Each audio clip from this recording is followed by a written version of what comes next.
হে মণিবর, হে মণিবর,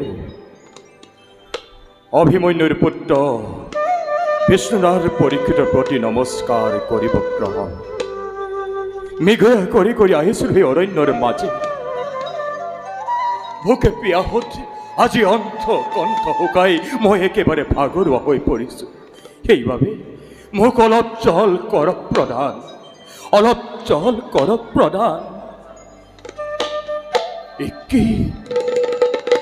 একে মণিপুৰে দিয়া নাই কোনো মুখ সঁহাৰি। এই আশ্ৰমেৰ ভিতৰে আছে নাকি কোনোবা? মুখ অলপ জল কৰ প্ৰদান। দিয়া নাই মুখ কৰে সঁহাৰি। আচৰিত! এই মুনি দেখিছো মহা ভণ্ডামী। ইমান কাতৰ অনুৰোধ কৰোঁতেও, হস্তিনাৰ ৰজা পৰীক্ষিতে অনুৰোধ কৰোঁতেও শুনা নাই। কি অসম্ভৱ, কি আচৰিত!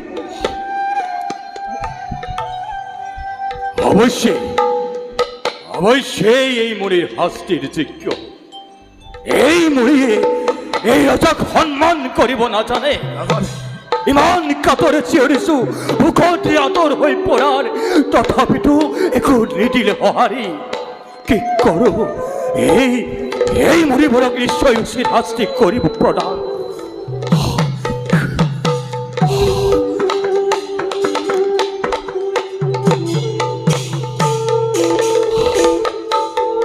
কলি এই মৰা সৰ্পই হ'ব মুনিৰ বাবে উপযুক্ত উপহাৰ।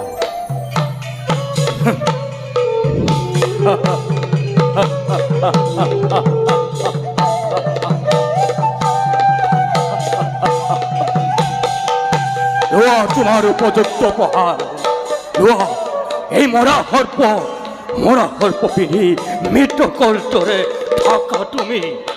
বলা